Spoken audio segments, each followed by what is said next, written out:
Believing that the earth is round is a humiliation ritual. It requires you to completely abandon everything you know and observe in your daily life. If you were to lay on the top of a car and it took off at 100 miles per hour, your ass is flying right off that shit.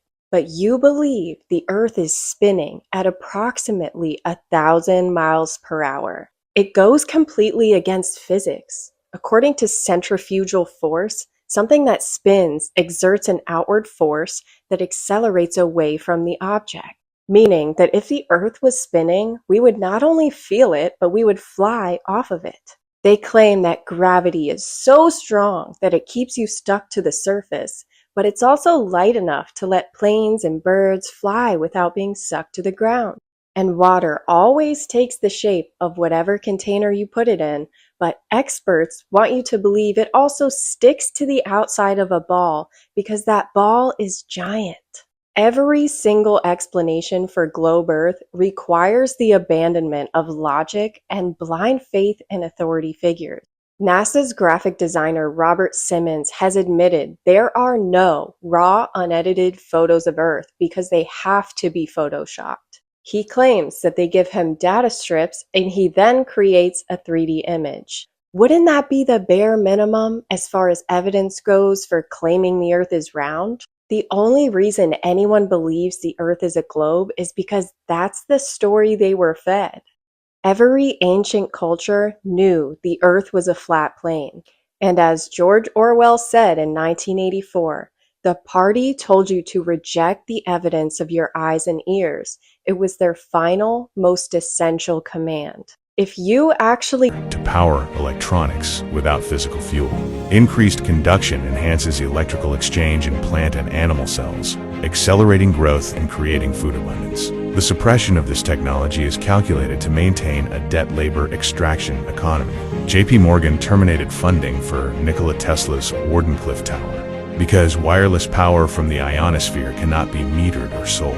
The Rockefeller Foundation shifted medical and energy sectors toward petroleum, labeling any fuel-free system pseudoscience. The U.S. Invention Secrecy Act of 1951 has legally seized over 6,000 energy patents to protect fossil fuel and nuclear markets. The IMF and World Bank enforce a scarcity model by tying currencies to energy debt. Free atmospheric energy would eliminate their leverage over human labor. NASA functions as a budgetary sink to distract from planetary physics, focusing resources on external space rather than the Earth's own electrical potential.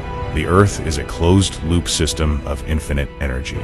The technology to ground this energy exists but is suppressed by big oil, major financial institutions, and government secrecy acts. Sharing this information is the first step in dismantling the artificial The thing is, they're not lying about the shape of the Earth. They're lying about the nature of reality. Perhaps that's the missing puzzle piece. Because what we're doing here is connecting the dots. We're not proving that the Earth is flat. We're connecting the dots. And something you'll find with really left-brained people, really science-oriented numbers guys, mathematics, physics, is they have an inability to connect dots. So why? If people knew that we were the center of the universe and that nothing existed outside of us, perhaps they would live their lives with a bit more intention. Things like war, money, hierarchy, authority, those things would disappear. They released the files and they told you right in your fucking face what they're doing. And nothing changed. You still got up and went to work. You still paid your taxes. And this is not something I can convince you of. This is a realization that takes place within. I could only guide you to water. I can't force it down your throat. If you're living on a flat plane and everything is circling you overhead and we are man and the animals are beast, it puts a different level of responsibility on you. Most people aren't ready for that responsibility. They want information and truth handed to them. In fact, they expect it handed to them. And it's like these people think that I was a 5-year-old flat earther. No, I went to public school. I was force-fed the same propaganda you were. But you know what happened? I realized I was wrong. Are you willing to admit that you're wrong? It's a tough one for a lot of people. They can't do it. I had to look in the mirror and say, you were wrong. The things you were taught are lies. But why? Here we go again. Why?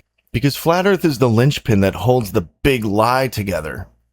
The war lie, the debt lie, the money lie, the taxes lie, fossil fuel lie, the global warming lie. Because on a flat Earth, nobody has authority over you. That's just a person wearing a costume. That's not an authority figure. There's no such thing. That's all indoctrination and repetition.